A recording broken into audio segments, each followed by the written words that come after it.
கேரளா மாநிலம் இடுக்கி மாவட்டத்துல வண்டிப்பெரியார்னு ஒரு பகுதி இருக்கு. அங்க நிறைய தமிழ் மக்கள் வாழ்ந்துட்டு இருக்காங்க. அதோட கேரள மக்களும் இருக்காங்க. அந்த பகுதி நிறைய தேயிலை தோட்டம் இருக்கக்கூடிய இடம். அங்க வாழ்ந்துட்டு இருக்க எல்லாருமே தேயிலை தோட்டத்துல வேலை செஞ்சுட்டு இருந்திருக்காங்க. அந்த பகுதியில மொத்தமாவே வெறும் 18 குடும்பங்கள் தான் வாழ்ந்துட்டு இருந்திருக்காங்க. இந்த 18 குடும்பமும் ஒரே குடும்பம் மாதிரி சேர்ந்து சந்தோஷமா வாழ்ந்துட்டு இருந்திருக்காங்க. அங்க இருந்த 18 குடும்பத்துல ஒரு குடும்பத்துக்கு நடந்த சோகம் தான் இந்த வழக்கு. அங்க இருந்த எல்லாரையுமே தன்னோட அப்பாவா அம்மாவா சகோதர சகோதரியா நினைச்ச ஒரு 6 வயசு சிறுமி இருந்திருக்கா. அவளுக்கு பசிச்சாலோ இல்லனா ஏதாவது தேவைப்பட்டாலோ ரொம்ப உரிமையோட எல்லார்கிட்டையும் கேட்டு வாங்கிப்பா. அங்க இருந்த குடும்பங்களும் அந்த சிறுமிய அவங்களோட பொண்ணா தான் பார்த்திருக்காங்க. சரியா ஜூன் 30, 2021 அன்னைக்கு சிறுமியோட அப்பாவும் அம்மாவும் வழக்கம் போல காலையில வேலைக்கு கிளம்பி போயிருக்காங்க. இந்த சிறுமி அவளோட அப்பா அம்மாவுக்கு 14 வருஷம் கழிச்சு பிறந்தவ. அவளோட பேரண்ட்ஸ் வேலைக்கு போனதுக்கு அப்புறம் அவளோட வீட்டுல அவளோட அண்ணனும் அவளும் மட்டும்தான் தனியா இருந்திருக்காங்க. அவ காலையில டியூஷன் போயிட்டு மதியம் வீட்டுக்கு திரும்ப வந்திருக்கா. அவ டியூஷன்ல இருந்து வந்ததும் பக்கத்துல இருக்க வீட்டுக்கு போயிருக்கா. அங்க இருந்த பக்கத்து வீட்டு அம்மா அவளுக்கு புட்டு கொடுத்து சாப்பிட சொல்றாங்க. அப்போ அதே வீட்டை சேர்ந்த ஒரு நபர் அவகிட்ட மதிய நேரத்துல புட்டு ஏன் சாப்பிடுறமா, ஜீரணம் ஆகாது, சோறு சாப்பிடுன்னு சொல்றாரு. அதுக்கு அந்த சிறுமியும் எனக்கு புட்டு ரொம்ப பிடிக்கும், நான் பழம் போட்டு பிசைஞ்சு சாப்பிடுறேன், எனக்கு ஒன்னும் ஆகாதுன்னு சொல்லிட்டு புட்டை சாப்பிட்டுட்டு அவளோட வீட்டுக்கு திரும்ப போறா. அப்போ சிறுமியோட அண்ணனோட ஃப்ரெண்ட்ஸ் அவங்க வீட்டுக்கு வந்து அந்த பையனை வெளியே போலாம் வான்னு கூப்பிடுறாங்க. அந்த பையனும் வெளியே போறதுக்கு முன்னாடி அவன் தங்கச்சி என்ன பண்றான்னு பாத்திருக்கான். அப்போ அந்த சிறுமி டிவில ஒரு காமெடி சீரியலை பார்த்துட்டு இருந்திருக்கா. அமைதியா டிவி தானே பார்த்துட்டு இருக்கான்னு அவளோட அண்ணனும் வெளியே கிளம்பிடுறான். வெளியே போன சிறுமியோட அண்ணனும் திரும்பவும் மதியம் 3:30 மணிக்கு அவனோட வீட்டுக்கு வரான். அங்க வந்து பார்த்தா அவனோட தங்கச்சி இல்ல. அவங்க வீட்டுக்குள்ளேயே சின்னதா ஒரு ரூம் இருந்திருக்கு. அந்த ரூம் உள்பக்கமா தாழ்பால் போட்டிருந்திருக்கு. அந்த பையனும் கதவை தட்டிருக்கான். ஆனா அவ வந்து கதவை திறக்கல. எப்பவுமே அந்த சிறுமி அந்த ரூம்குள்ள போயிட்டு விளையாடுவாளாம். ஒரு சில சமயத்துல அவ அந்த மாதிரி விளையாடும் போது தாழ்பால் போட்டுக்கிட்டு திறக்க முடியாம கஷ்டப்பட்டு இருந்திருக்கா. 2 முறை அவளோட ஃபேமிலி தான் அவளுக்கு கதவை திறந்து விட்டுருக்காங்க. அந்த மாதிரி தெரியாம அவ கதவை உள்பக்கமா தாழ்பால் போட்டிருப்பாளோன்னு பயந்து அவளோட அண்ணனும் கதவை உடைச்சுக்கிட்டு உள்ள போய் பாக்குறான்.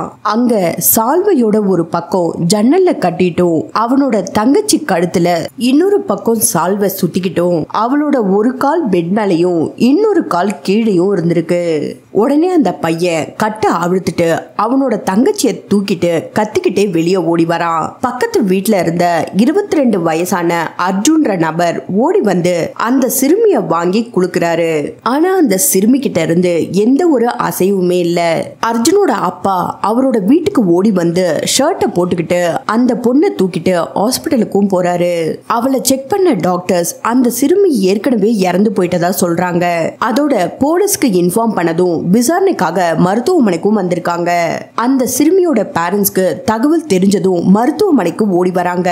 போலீஸ் பேரண்ட்ஸ் கிட்ட விசாரிக்கும் போது அவங்க என்ன சொல்லிருக்காங்கன்னா, எங்க பொண்ணு அடிக்கடி இந்த மாதிரி தான் ஷால கழுத்துல சுத்திட்டு விளையாடிட்டு இருப்பா. அதோட வீட்டுல இருக்க மரக்கட்டையில ஊஞ்சல் கட்டி விளையாட முயற்சி பண்ணுவா. இந்த சம்பவம் அவ விளையாடும் போது தெரியாம ஏற்பட்ட ஒரு நிகழ்வா தான் இருக்கும். இங்க இருக்க மத்த 17 குடும்பங்களை சந்தேகப்படாதீங்க. இவங்க எல்லாருமே எங்க பொண்ண அவங்க பொண்ணாதான் பார்த்தாங்க. அதனால யாரையும் விசாரிச்சு அவங்கள வருத்தப்பட வைக்காதீங்கன்னு சொல்லிருக்காங்க. பேரண்ட்ஸை இப்படி சொன்னதுனால போலீஸும் அடுத்த நடவடிக்கையா அந்த சிறுமியோட உடலை பிரேத பரிசோதனைக்கும் அனுப்புறாங்க. பிரேத பரிசோதனை எல்லாம் முடிஞ்சு சிறுமியோட உடலை பேரண்ட்ஸ் கிட்ட ஒப்படைச்சதும் அவங்க சிறுமிக்கு இறுதி சடங்குகள் எல்லாமே செய்யறாங்க. இதுவரைக்குமே போலீஸ் அங்க இருந்த 17 குடும்பம் ஏன் அந்த சிறுமியோட பேரண்ட்ஸ் எல்லாருமே அவளோட மரணம் தெரியாம ஏற்பட்ட ஒரு நிகழ்வுன்னு நினைச்சிட்டு இருந்தாங்க. இதுக்கு மேலதான் எல்லாருக்குமே பெரிய ஷாக்கே காத்துட்டு இருந்தது. போலீஸ் கைக்கு சிறுமியோட போஸ்ட்மார்ட்டம் ரிப்போர்ட்டும் வருது. அந்த ரிப்போர்ட்ல இருந்த விஷயம் தெரிஞ்சு மொத்த கேரளாவும் அதிர்ச்சி அடைஞ்சது. ஏன்னா அந்த சிறுமி பல நாட்களா பாலியல் துன்புறுத்தலுக்கு உட்படுத்தப்பட்டு கொலை செய்யப்பட்டிருக்கான்னு டாக்டர்ஸ் ரிப்போர்ட் கொடுத்திருக்காங்க. அதோட சிறுமியோட கை விரல்கள்ல பேண்டோட நூல் இருந்ததாவும் சில காயங்கள் இருந்ததாவும் சொல்றாங்க. சம்பவம் நடந்தது ஜூன் 30/2021 அன்னைக்கு ஜூலை 4/2021 அன்னைக்கு போலீஸ் அங்க இருந்த மத்த குடும்பங்களை சேர்ந்த ஒவ்வொருத்தர்கிட்டையும் தனித்தனியா விசாரிக்கிறாங்க. அப்படி விசாரிக்கும் போது பக்கத்து வீட்டு சேர்ந்த அர்ஜுன் என்ன சொல்லிருக்கான்னா, நான் அந்த பொண்ணை கடைசி 3 நாளா பார்க்கவே இல்லை. அவளோட அண்ணன் சத்தம் போட்டுக்கிட்டு வெளியே ஓடி வரும்போதுதான் நான் அந்த பொண்ணை என் கையில தூக்குனேன். அவளோட உடம்புல எந்த ஒரு அசைவுமே இல்ல. அதை பார்த்து எனக்கு ரொம்ப அதிர்ச்சியா இருந்ததுன்னு சொல்லியிருக்கான். அடுத்ததா போலீஸ் அர்ஜுனோட பெரியம்மா கிட்ட விசாரிக்கிறாங்க. அவங்க சொன்ன விஷயமும் அர்ஜுன் சொன்ன விஷயமும் முரண்பாடா இருந்திருக்கு. அர்ஜுன் அந்த சிறுமிய 3 நாளா பார்க்கலன்னு சொன்னான். ஆனா அவனோட பெரியம்மா நான் அர்ஜுனை அந்த பொண்ணு கூட பார்த்தேன்னு சொல்லியிருக்காங்க. இதனாலேயே போலீஸ்க்கு அர்ஜுன் மேல சந்தேகம் திரும்பவும் அவனை கூப்பிட்டு விசாரிக்கிறாங்க. அவன்கிட்ட அவன் பெரியம்மா சொன்ன விஷயத்த பத்தி கேட்கும் போது நான் இந்த பரபரப்பான சூழ்நிலையில அதை சொல்ல மறந்துட்டேன்னு சொல்லியிருக்கான். அடுத்ததா அவனோட போன் எல்லாத்தையும் செக் பண்றாங்க. அவனோட மொபைலை செக் பண்ணதுல அவன் அதிக அளவுல தவறான வீடியோஸ்களை பார்த்துட்டு இருந்திருக்கான். அதுலயும் முக்கியமா சிறுமிகள் சம்பந்தப்பட்ட வீடியோஸ்களை பார்த்துட்டு இருந்திருக்கான். கிட்டத்தட்ட 60க்கும் மேற்பட்ட வீடியோஸ்களை டவுன்லோட் செஞ்சு பார்த்ததா சொல்லப்படுது.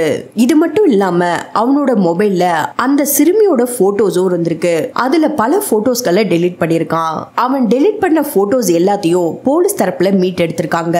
இந்த விஷயங்கள் எல்லாமே போலீஸுக்கு அர்ஜுன் மேல அதிக அளவு சந்தேகத்தை ஏற்படுத்தியிருக்கு. சம்பவம் நடந்த அன்னைக்கு அர்ஜுன் எங்கெல்லாம் போனான்னு அங்க இருக்க எல்லார்கிட்டையும் விசாரிக்கிறாங்க. அந்த ஏரியாவுல ஒரு பங்க் கடை இருக்கு. அங்க 50 ரூபாய்க்கு 1 ரூபாய் சாக்லேட்டை வாங்கியிருக்கான். மீதி இருக்க பணத்துக்கு மஞ்ச் டைரி மில்க் எல்லாம் வாங்கினதா அந்த கடையோட உரிமையாளர்களும் போலீஸ் கிட்ட சொல்லியிருக்காங்க. அந்த சிறுமியோட அண்ணனும் அர்ஜுனும் ஃப்ரெண்ட்ஸா தான் இருந்திருக்காங்க. அடுத்ததா அர்ஜுனோட ஃப்ரெண்ட்ஸ் கிட்ட விசாரணை நடத்துறாங்க. சம்பவம் நடந்த நேரத்துல ஃப்ரெண்ட்ஸ் எல்லாரும் ஹேர் கட் பண்றதுக்காக வெளியே வந்ததாவும் அப்போ திடீர்னு அர்ஜுன் பலாப்பழம் பறிக்க போனதாவும் சொல்லியிருக்காங்க. அதோட அவன் பலாப்பழம் பறிக்க போன விஷயத்த யார்கிட்டயும் சொல்ல வேண்டான்னு அவனோட ஃப்ரெண்ட்ஸ் கிட்ட கேட்டதாவும் சொல்லியிருக்காங்க. அர்ஜுன் ஹேர் கட் பண்றதுக்காக வெளியே வந்த டைமும் அவனோட ஃப்ரெண்ட்ஸ் சொன்ன டைமும் சரியா ஒத்து போகல. போலீஸ் விசாரணையில அர்ஜுன் அவன் பலாப்பழம் பறிக்க போன விஷயத்த சொல்லல.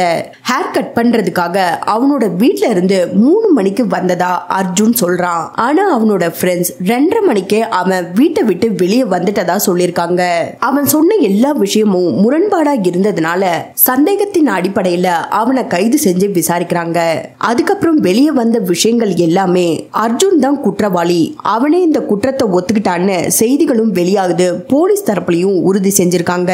அடுத்ததா போலீஸ் தரப்புல அர்ஜுனை கூட்டிட்டு போய் கிரைம் சீன் ரீக்ரியேஷனும் செய்யறாங்க. அப்போ அர்ஜுன் என்ன சொல்லிருக்கான்னா, அந்த சிறுமி கிட்ட அவன் தவறா நடக்கும் போது அவன் மயங்கிருக்கா. அத பார்த்த அர்ஜுன் அந்த சிறுமி இறந்துட்டதா நினைச்சு அவளோட கழுத்துல ஷாலை கட்டிவிட்டு ஜன்னல்ல மாட்டி விட்டது நான் தான் சொல்லியிருக்கான். அதுக்கப்புறம் ரூம் உள்பக்கமா தாழ்பால் போட்டுட்டு அந்த ரூம்ல இருந்த ஜன்னல் வழியா வெளியே வந்து அவனோட வீட்டுக்கு போயிட்டதா சொல்றான். அந்த சமயத்துல அங்க கூடியிருந்த மக்கள் எல்லாரும் அர்ஜுனை பயங்கரமா அடிச்சிருக்காங்க. இதை விட கொடூரமான விஷயம் என்னன்னா, இந்த சம்பவம் நடக்கும் போது அந்த சிறுமிக்கு 6 வயசு. ஆனா அர்ஜுன் 3 வருஷமா அந்த சிறுமிக்கு இந்த மாதிரியான தொந்தரவுகளை கொடுத்ததா சொல்லப்படுது. அந்த பகுதியில இருக்க யாருக்குமே சந்தேகம் வராத அளவுக்கு அந்த சிறுமி கூட அர்ஜுன் பேசுறது, விளையாடுறது, அவளை ஸ்கூலுக்கு கூட்டிட்டு போயிட்டு வந்துட்டும் இருந்திருக்கான். சிறுமியோட பேரண்ட்ஸும் அர்ஜுன் அவளுக்கு ஒரு அண்ணனா இருக்கான்னு நினைச்சு சந்தோஷப்பட்டிருக்காங்க. ஆனா அவனுக்கு பின்னாடி இந்த அளவுக்கு ஒரு கொடூரமான முகம் இருந்திருக்கு. போலீஸும் கைது செஞ்சதுக்கு அப்புறம் அவன் தான் குற்றவாளி, அவன் தான் இந்த கொடூரமான செயலை செஞ்சான்னு உறுதி செய்யறாங்க. கோர்ட்ல இந்த கேஸ் 2 வருஷமா நடந்துட்டு இருந்திருக்கு. 48 பேர் சாட்சி சொல்றாங்க. 69 பேரோட பிங்கர் பிரிண்ட்ஸ், 16 பேரோட வாக்குமூலம், எல்லா விஷயங்களையும் சேகரிச்சு போலீஸ் தரப்புல கோர்ட்ல சமர்ப்பிக்கிறாங்க. டிசம்பர் 14, 2023 வியாழக்கிழமை அன்னைக்கு இந்த வழக்குக்கான தீர்ப்பு வந்திருக்கு. யார மொத்த காவல்துறையோ குற்றவாளின்னு சொன்னாங்களோ, எந்தெந்த மீடியாக்கள்லாம் இவன் தான் குற்றவாளின்னு சொன்னாங்களோ, யார அந்த பகுதியை சேர்ந்த மொத்த மக்களும் குற்றவாளின்னு சொன்னாங்களோ அவன் இந்த குற்றத்தையே செய்யல, நிரபராதின்னு தீர்ப்பு வழங்கியிருக்காங்க. அர்ஜுன் தான் குற்றவாளின்னு சொல்றதுக்கு சரியான ஆதாரங்கள் இல்ல, சாட்சிகள்னு சொன்னவங்க கிட்டயும் நடந்த சம்பவத்தை பத்தின தெளிவுகள் இல்லன்னு, சம்பவம் நடந்த இடத்துல அர்ஜுனோட கைரேகையும் சரியா இல்லைன்னு சொல்லி அவனை விடுதலை செஞ்சிருக்காங்க. அவன் விடுதலை ஆகி ஆகிட்டான்ற தகவல் வெளியே தெரிஞ்சதும் அந்த சிறுமியோட பேரண்ட்ஸ் கோர்ட் வாசல்லையே பணம் இருந்தா கொலை செய்யலாம், இதுதான் நீதியா, இதுதான் நியாயமான்னு கேட்டு கதறி அழுதுருக்காங்க. அது மட்டும் இல்லாம அந்த சிறுமியோட அம்மா ஒரு விஷயத்த கோவத்தோட சொல்றாங்க, நான் என் கணவன் கிட்ட கண்டிப்பா சொல்வேன், இவனை சும்மா விட மாட்டேன், இவனை ஏதாவது பண்ணிட்டு என்னோட கணவர் ஜெயிலுக்கு போனாலும் பரவாயில்லன்னு கத்தி கதறி அழுதுருக்காங்க. இதுல நடந்த பெரிய தவறு என்னன்னு சொல்லப்படுதுன்னா, சம்பவம் நடந்த அன்னைக்கு போலீஸ் தரப்புல சம்பவம் நடந்த இடத்துல இருந்த கைரேகையோ அந்த சிறுமிக்கு ஷால் எப்படி கிடைச்சதுன்னோ கதவோட லாக்ல பதிஞ்சிருந்த கைரேகை ஆதாரங்கள் சரியா எடுக்கல. அதோட போஸ்ட்மார்ட்டம் ரிப்போர்ட் வந்ததுக்கு அப்புறம் 2 நாள் கழிச்சுதான் போலீஸ் விசாரணையே தொடங்கினாங்க. இதனாலதான் கிரைம் சீன்ல சயின்டிபிக் ஆதாரங்கள் எல்லாமே அழிஞ்சு போயிடுச்சு. அதுதான் இந்த சம்பவத்துல அர்ஜுன் விடுதலை ஆனதுக்கு முக்கியமான காரணம்னு சொல்லப்பட்டு இருக்கு. அர்ஜுன் விடுதலை ஆகி வெளியே வந்ததுக்கு அப்புறம் ஒரு சேனல்ல இன்டர்வியூ கொடுத்திருக்கான். அதுல அவன் என்ன சொல்லியிருக்கான்னா, போலீஸ் தரப்புல அவனை மிரட்டி இந்த கொலை சம்பவத்தை அவன் தான் செஞ்சதா ஒத்துக்க சொன்னதாவும், எனக்கு எதிராக சொன்ன சாட்சிகள் எல்லாமே பொய்ன்னு சொல்லியிருக்கான். உங்க கூட சின்ன வயசுல இருந்த பழகின உங்க ஃப்ரெண்ட்ஸ் தானே உங்களுக்கு எதிராக சாட்சி சொல்லியிருக்காங்கன்னு கேட்டதுக்கு, எனக்கு எதிரா அவங்க ஏன் சாட்சி சொன்னாங்கன்னு தெரியலன்னு சொல்லியிருக்கான். மஞ்சு டைரி மில்க் சாக்லேட் வாங்குனீங்களான்னு கேட்டதுக்கு, நான் எப்பவும் ₹1 சாக்லேட் தான் வாங்குவேன், சம்பவம் நடந்த அன்னைக்கு நான் அந்த கடைக்கே போகலன்னு சொல்லியிருக்கான். அங்க இருக்க சிசிடிவி கேமராவை செக் பண்ணா கண்டிப்பா தெரியும்னு சொல்லியிருக்கான். அர்ஜுனோட பதிலுக்கு மக்கள் எல்லாரும் என்ன சொல்றாங்கன்னா, அந்த பகுதியில எங்கெங்க சிசிடிவி கேமரா இருக்குன்னு அர்ஜுனுக்கு நல்லா தெரியும், அதெல்லாம் தெரிஞ்சுக்கிட்டு தான் அவன் கேமராவில பதிவாகாத மாதிரி இந்த செயல்களை செஞ்சிருக்கான்னு சொல்றாங்க. அர்ஜுனை இன்டர்வியூ எடுத்த நபர் முடிவெட்டுறதுக்கு எத்தனை மணிக்கு போயிருந்தீங்கன்னு கேட்டிருக்காரு. சரியா 3 மணிக்கு போனேன்னு சொல்றான். ஆனா உங்க ஃப்ரெண்ட்ஸ் 2:30 மணிக்கு வந்ததா சொல்றாங்கன்னு கேட்டதுக்கு, இல்ல நான் மொபைல்ல டைம் பார்த்தேன், சரியா 3 மணி தான் சொல்லியிருக்கான். உங்க மொபைல்ல தவறான வீடியோஸ் எல்லாம் அதிக அளவுல பாத்திருக்கீங்களேன்னு கேட்டதுக்கு, அதெல்லாம் நான் பார்க்கல, என்னோட ஃப்ரெண்ட்ஸ் தான் பார்த்தாங்க, என் மொபைல அவங்க தான் வச்சிருப்பாங்கன்னு சொல்லியிருக்கான். அந்த சிறுமியோட 50க்கும் மேற்பட்ட போட்டோஸ் உங்க மொபைல்ல இருந்ததா விசாரணையில போலீஸ் தரப்புல சொன்னதா கேக்குறாரு. இல்ல என்னோட போன்ல 3 போட்டோ தான் இருந்துச்சு, போலீஸ் மீட் எடுக்கும் போது 19 போட்டோஸ் தான் இருந்துச்சுன்னு சொல்லியிருக்கான். ஏன் டெலீட் பண்ணீங்கன்னு கேட்டதுக்கு, என்னோட மத்த போட்டோஸ் எல்லாம் டெலீட் பண்ணும்போது அந்த சிறுமியோட போட்டோவும் டெலீட் ஆகிடுச்சுன்னு சொல்லியிருக்கான். அது மட்டும் இல்லாம எங்க பகுதியில இருக்க யாரோட மொபைல வாங்கி பார்த்தாலும் அந்த சிறுமியோட போட்டோ இருக்கும்னு சொல்றான். உங்க பெரியம்மாவே உங்களுக்கு எதிரா அந்த சிறுமி கூட உங்களை பார்த்ததா சொல்லியிருக்காங்களே, அதுக்கு என்ன சொல்றீங்கன்னு கேட்டிருக்காங்க. நான் டென்ஷன்ல அந்த விஷயத்தை மறந்துட்டேன்னு சொல்லியிருக்கான். அர்ஜுன் கொடுத்த இன்டர்வியூ பார்த்த பல பேர் அவன் பேசுறதுலயே தெளிவா தெரியுது அவன் தான் குற்றவாளின்னு அவங்களோட கருத்துக்களை முன் வச்சுட்டும் வராங்க. இந்த சம்பவத்தை விசாரிச்ச போலீஸ் அதிகாரி இந்த சம்பவத்துல அவன் தான் குற்றவாளின்னு அவனுக்கு எதிரா எல்லா ஆதாரங்களும் எங்க கிட்ட இருக்கு, நாங்க மேற்கொண்டு அப்பீல் பண்ண போறோம்னு சொல்லியிருக்காரு. 2 வருஷமா இந்த சம்பவத்துல அர்ஜுன் தான் குற்றவாளின்னு எல்லாரும் சொல்லிட்டு இருக்கும் போது டிசம்பர் 14, 2023 அன்னைக்கு நீதிமன்றம் அவனை நிரபராதின்னு விடுவிச்சிருக்காங்க.